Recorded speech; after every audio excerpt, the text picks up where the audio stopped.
지난번 여러분에게 소개해드렸던 오늘 내가 사는 게 재미있는 이유, 이런 책을 다시 한번 소개하고 싶습니다.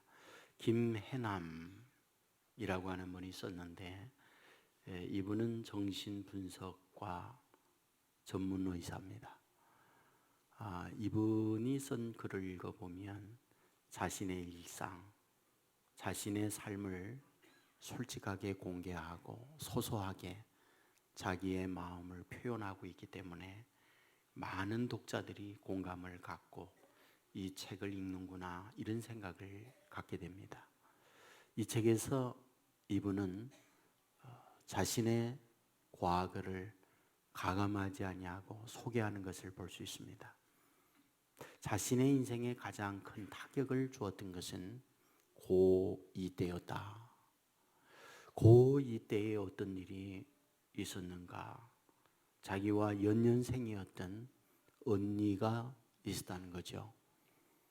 언니는 대학 입학이 확정되고 예비 모임을 갔던 날 학교 정문 앞에서 횡단보도를 건너면서 교통사고로 세상을 떠났다는 거죠. 한 달 뒤 자기를 그렇게도 사랑했던 할머니가 세상을 떠났다는 거죠. 그 자체만 해도 슬픈 일이지만 그 이후에 슬픔은 떠나지 않았다는 거지요. 그 이후에 슬픔이 떠나지 아니한 내용이 뭘까? 어머님이 밤마다 울었다는 겁니다. 세상을 떠난 자녀를 향한 슬픔으로 옵니다. 아버지가 위로합니다. 다음 날이죠. 다음 날은 아버지가 옵니다. 뒤따라 어머니도 옵니다. 이것이 오랜 날 지속됐다는 거죠. 그런 마음에 다짐합니다. 슬퍼하는 아버지 어머님의 슬픔을 줄이기 위하여 내가 의대에 가야겠다. 자기는 자기 의자에 자기를 끈으로 묶었다는 거죠. 그리고 그 의자에서 자고 의사에서 공부를 하면서 의대에 갔다는 거죠. 의대에서 사랑하는 남자를 만났어요. 그리고 결혼을 했습니다. 행복할 줄 알았지만 가정의 불안은 그때부터 시작됐다는 거예요. 날마다 다투고 부부의 갈등은 심해졌고 아픈 가운데 지냈다는 거죠. 의사고시 합격했습니다. 자기가 본래 원했던 전공은 다른 거였다는 거죠. 공부도 잘했지만 주위의 사람들에게 밀려서 원하지 않는 정신과에 갔다는 겁니다. 전공의 수련 과정을 할 때 자기 모교에서 하고 싶었다는 거죠. 하지만 그곳에서도 밀려서 국립의료원으로 가게 됐다는 거예요. 자기는 그곳에서 전공의 수련을 받고 있는데 담당 교수가 자기를 그렇게도 미워했다는 겁니다. 왜? 자기 출신 대학이 아니라고 그렇게도 자기를 미워했다는 거예요. 그런 아픔과 시련의 과정을 거치면서 병원 개원을 했어요. 그리고는 많은 환자들을 확보한 거죠. 근데 얼마 되지 않아서 자기에게 병이 왔다는 거예요. 병명이 파킨슨. 지난번에도 여러분에게 말씀을 드렸지만은 치료에 방법이 없어요. 난치병입니다. 그런 것을 아파하면서 병원 문은 닫고 글을 쓴 게 지금 소개해드렸던 이런 책이에요. 저는 그분의 글을 읽으면서 이런 생각하는 거죠. 얼마나 여기까지 오기에 인생의 고뇌와 노력과 수고를 하면서 그런 열매를 거두었는가. 하지만 지나온 열매의 결과물이라는 것은 병이 들었고 가정은 어려워졌고 힘든 순간들을 보내는 것, 그것이 그녀의 현실이었다는 거예요. 저는 그것을 보며 이게 인생이 아닌가, 이런 생각을 가져보게 되는 거죠. 우리는 나름대로 갖고 있는 인생의 목표들이 있어요. 정상에 올라가면 성공한 거고 종복되는 거고 내 인생을 행복하게 만들어 줄 거라 우리는 생각하는 거죠. 하지만 그 정상에 올라가 보았더니 추위는 오고 외로움은 없고 또 다른 길을 가다 보니 구릉진 것을 넘어야 하고 구릉진 것을 넘어다 가다 보면 또 다른 고개들이 기다리고 있는 삶이 우리의 삶이 아닐까 이런 생각을 해보게 되는 거죠. 인생에 대한 다양한 표현들이 있습니다. 인생이 뭐냐? 고해라고 얘기를 사람들은 말하는 거죠. 고해라는 게 뭡니까? 바닷속에 항해를 하는 존재라는 말이에요. 문제는 뭡니까? 우리의 타고 있는 배입니다. 우리의 타고 있는 배가 항공모함이요 그 안에 모든 것을 즐길 수 있는 것이 있다면 다행이지만은 타고 있는 배가 인력 편주라고 할 때 우리는 슬퍼지는 거죠. 인력 편주가 무엇입니까? 알고 있는 그대로 조각배입니다. 알고 있는 대로 나뭇가지, 나뭇잎에 불과한 것이 거대한 바다에 던져져 있는 것. 그게 인력 편주죠. 여러분 오늘 인생의 인력 편주라는 게 뭐겠습니까? 나 자신에게 실력이 없는 것, 나 자신의 배경이 없는 것, 나 자신에게 부모의 어떤 영향을 받지 못하는 것, 나 자신에게 어떤 남다른 재능과 실력을 갖추지 못한 것. 그런데 세상에 나가다 보니 세상은 너무 잘난 사람들 많고 그런 인력 편주에 탄 나 자신에게 거대한 쓰나미와 같은 파도는 밀려들 때 침몰 위기 앞에서 두려워 떨고 고통당하는 삶, 이것이 인력 편주를 탄 인생의 모습이라는 것을 보여주고 있는 거죠. 저는 오늘 본문을 통해서 그런 인력 편주를 탄 인생이 폭풍 앞에서 어떻게 극복해야 되겠느냐, 어떻게 그것을 헤쳐가야 되겠느냐, 이런 부분에 대한 말씀을 드리고 싶은 겁니다. 본문의 배경이 뭡니까? 바울이 지중해 배를 타고 항해하는 과정 속에 유라굴로라고 하는 태풍을 만났을 때 그 과정 속에서 어떻게 그런 것들을 극복하고 있느냐, 이 부분에 대한 말씀이죠. 바울은 배를 타고 있습니다. 알렉산드리아 호라는 배를 타고 있어요. 그는 왜 그를 배를 타고 있는 걸까? 여행을 위하여 배를 타고 있는 거 아니에요. 그는 죄수의 몸으로서 심판을 받기 위하여, 재판을 받기 위하여 가고 있는 거예요. 우리는 그 배경에 대하여 잘 알고 있습니다. 주의 복음을 예루살렘에서 전하고 있을 때 그것을 반대하던 유대인들이 유대교에 배신을 하고 예수교로 갔다고 하면서 예수 믿는 바울을 없이 하려고 했던 거죠. 결국 그들은 여러 가지 방법을 하던 가운데에 사법기관에 고소를 합니다. 이런 자를 처리해야 됩니다. 사후의 공동체를 어지럽게 하는, 있어서는 안 될 바퀴벌레와 같은 존재입니다. 그는 구속이 됐어요. 감옥에 갇혔어요. 당시에 그 지역을 다스렸던 총독에게 바울은 얘기합니다. 나는 로마 시민권자입니다. 나는 로마 시민권자로서 재판을 받기 위하여 황제에게 가서 재판을 받겠습니다.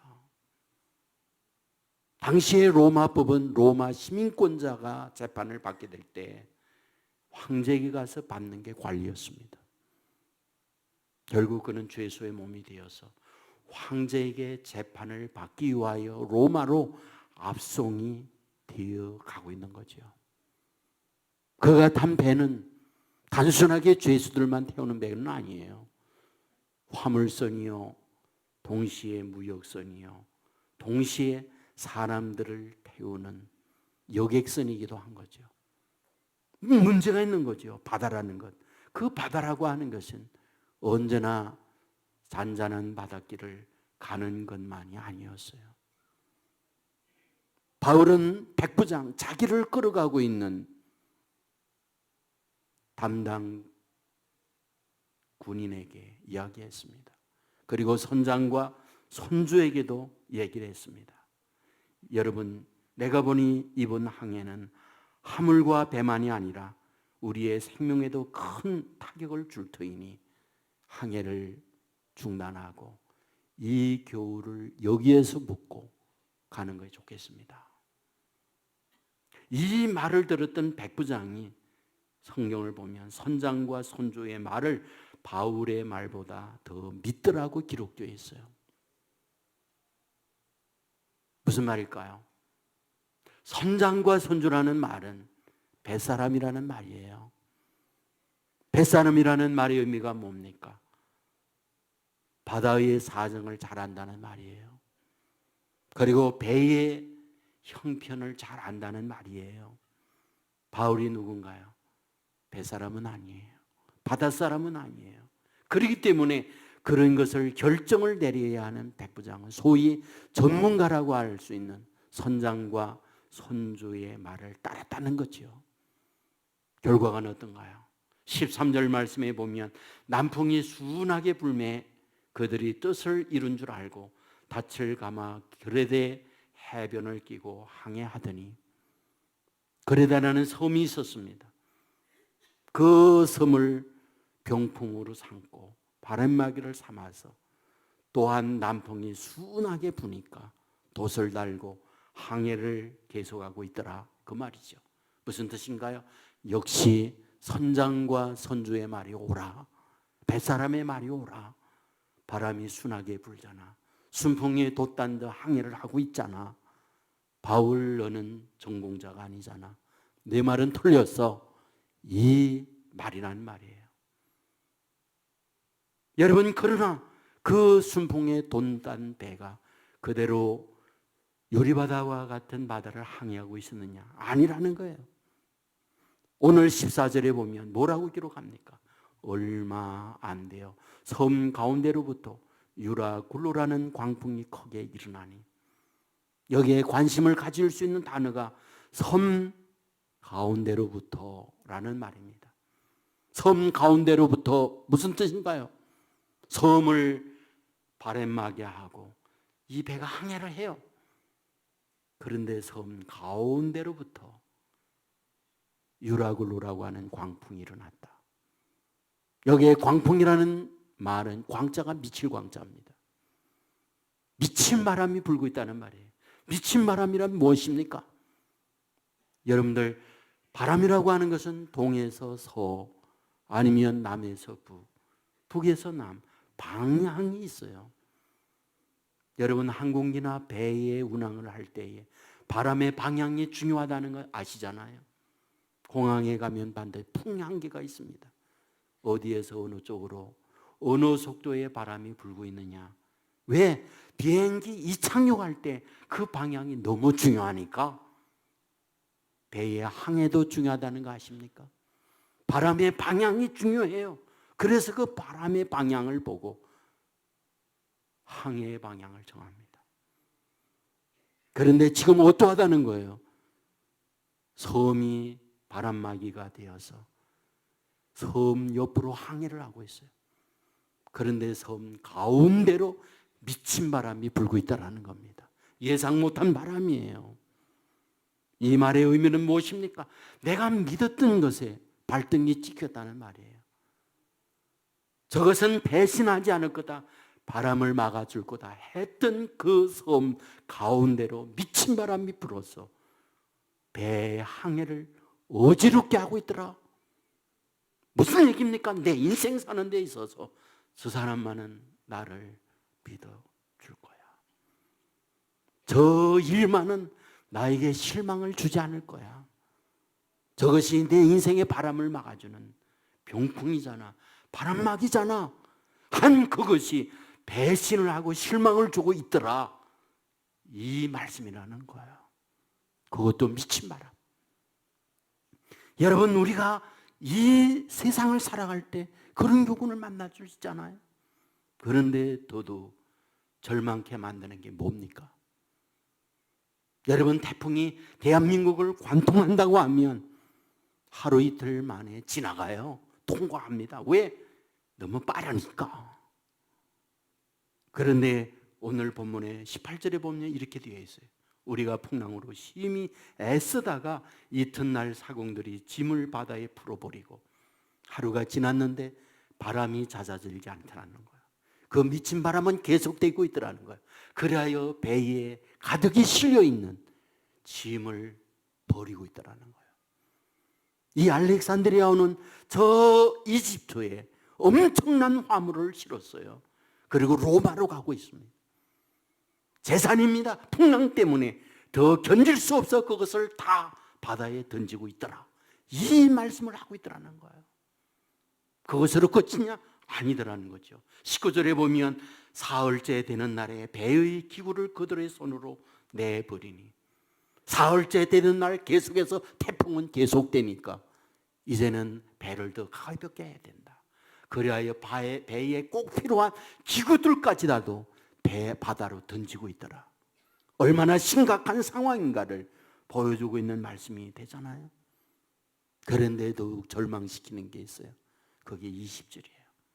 여러 날 동안 해도 별도 보이지 아니하고 큰 광풍이 그대로 있음에 구원의 여망마저 없어졌더라.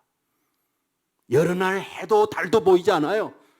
더더욱 큰 광풍이 그대로 있다는 거예요. 그래야 어떤 상황에 있더라? 구원의 여망마저 없더라. 이제는 길이 없구나. 이제는 바다에 물고기 밥으로 던져지는 그것밖에 더 이상 희망이 없구나.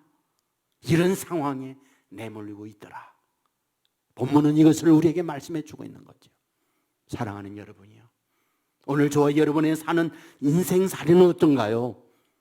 어쩌면 정도의 차이, 어쩌면 태풍의 내용, 어쩌면 공간과 시간의 차이만 있을 뿐 누구나 이런 삶을 사는 것이 아닌가, 이런 생각을 해보게 되는 것이죠.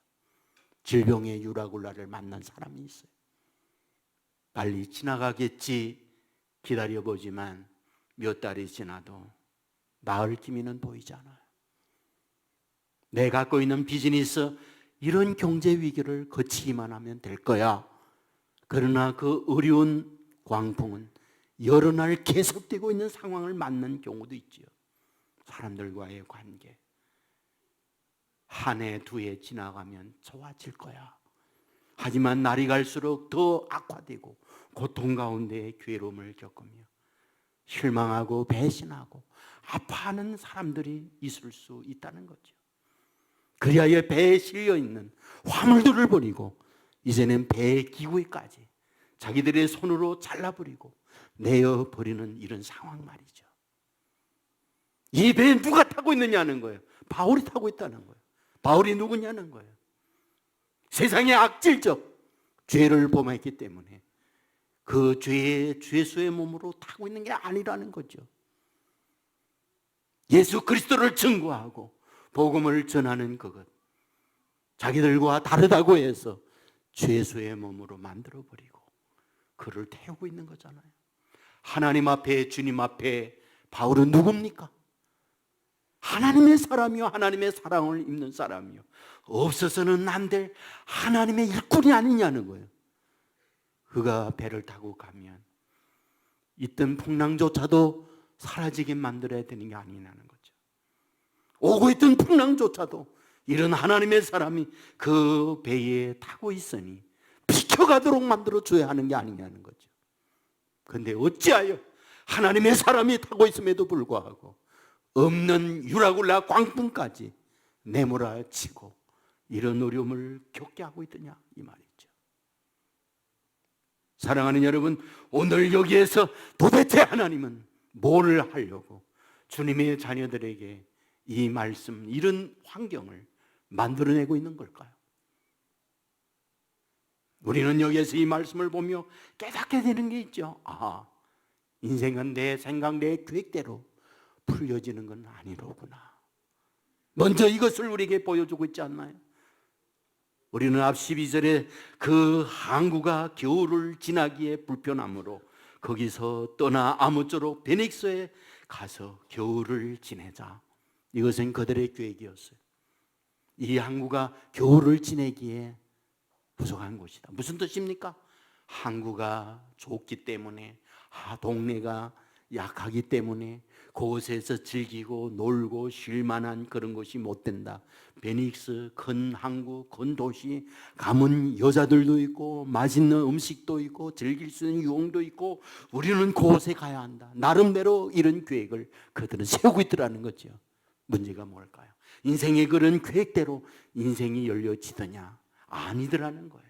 예상 못한 광풍을 만나고 가는 길이 흔들리고 가는 그 길이 가로막히고 있더라는 거예요. 우리에게 계획이 없나요?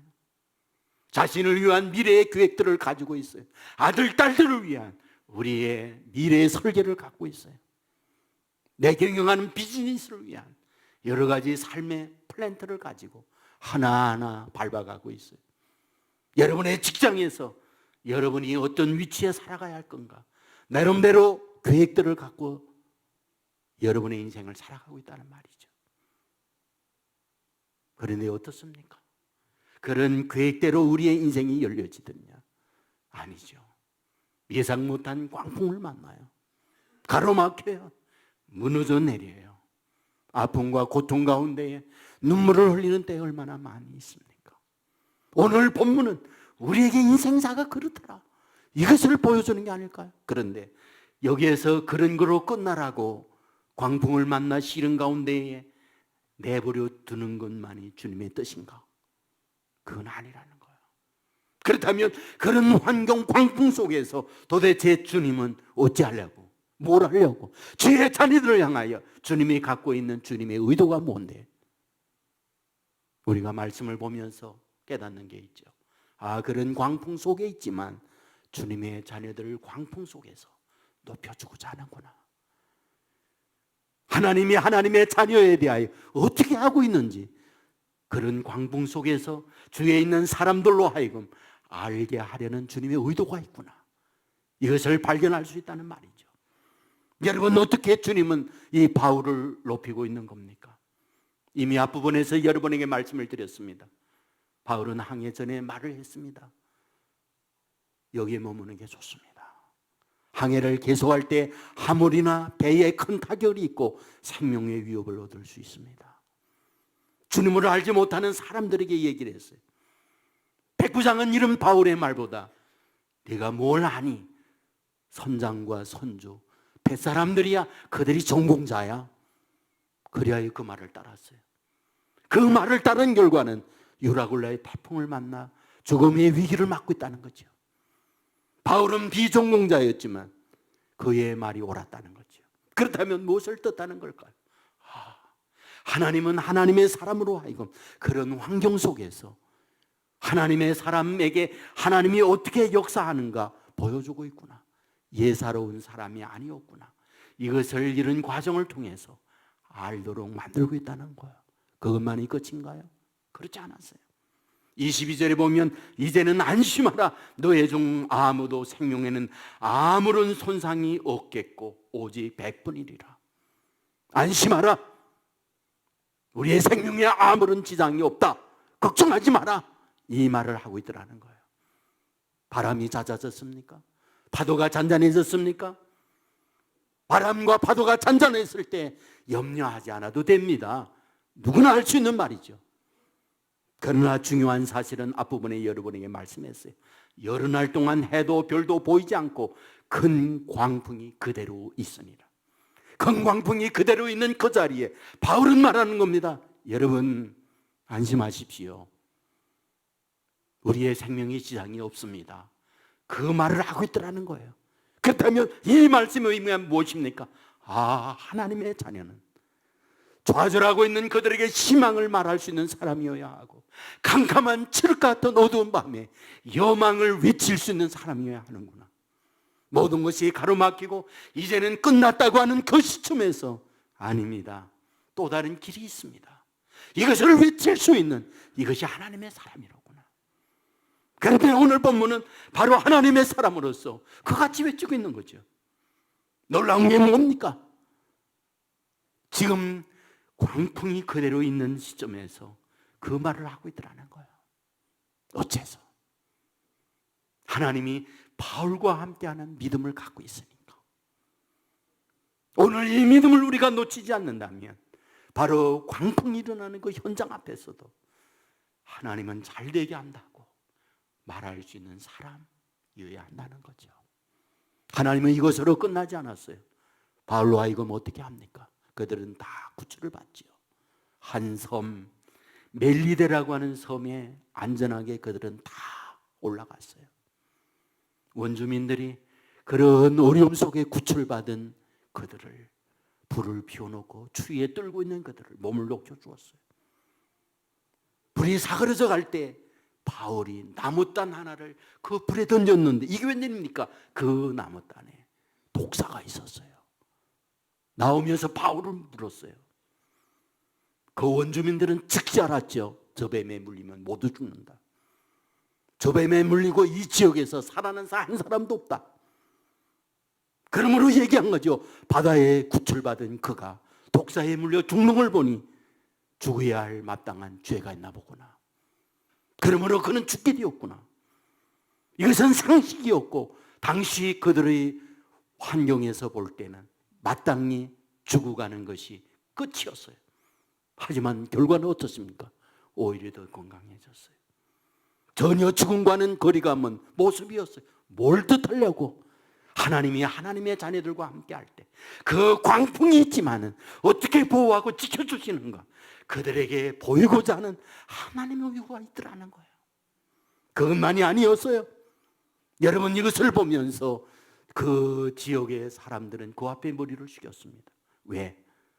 사람은 다 죽는데 사람이 아니구나.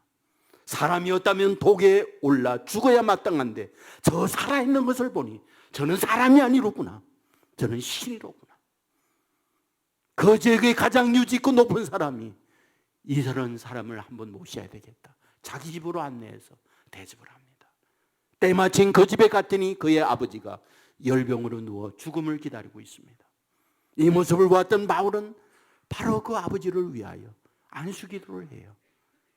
병은 떠나가고 건강이 회복됐습니다. 아, 그 광풍은 하나님의 사람으로 하여금 이런 과정을 통하여 오늘도 살아계셔서 하나님의 자녀들과 어떻게 역사하고 있는가를 보여주고자 하는 하나님의 섭리가 이 안에 있었구나. 광풍은 고통이었어요. 광풍은 자기의 인생을 무너지게 내리는 아픔이요 시련이었어요. 그 광풍을 이겨갈 만한 내 자신이 타고 있는 배는 인력 편주였어요. 실력도 없죠. 어려움을 이겨내갈 수 있는 주변의 환경도 좋지 않죠. 나를 돕는 사람도 아무도 없죠. 그렇다고 나 자신에게 능력 있는 것도 아니죠. 쓰나미처럼 밀려오는 그 광풍 앞에서 내 인생은 무너져 내려가는 고통 가운데 있을 때 어찌하여 하나님의 자녀로 하여금 이렇게 살게 할까? 이런 생각을 가질 수 있잖아요. 그런데 그 광풍을 통하여 하나님은 하나님의 자녀들을 높여주고 하나님의 기적과 능력을 순간순간에 나타내 주면서 그 어려움을 이어가도록 만들어주는 분, 이분이 하나님이었구나. 여러분 이것으로 끝난 게 아니었어요. 우리가 말씀을 보면서 느끼는 바가 뭡니까? 아, 그렇지. 지금 가다가 광풍을 만나 가는 길이 드디어 머물고 있는 것 뿐이로구나. 그들은 끝내 목표했던 그 지역에 도달하도록 만들어 주었구나. 여러분 이 과정을 거치면서 로마에 가는 시간은 지체됐어요. 하지만 로마까지 가고자 하는 목적지는 하나님이 가도록 만들어 주었어요. 여러분 사도행전 20장 11절에 보면 그날 밤에 주께서 바울 곁에 서서 이르되 담대하라. 내가 예루살렘에서 나의 일을 정언한 것 같이 로마에서도 정언하여야 하리라 하시니라. 하나님은 바울에게 얘기했어요. 여기에서 복음의 증인으로 산 것처럼 로마에 가서도 나를 증거해야 되리라.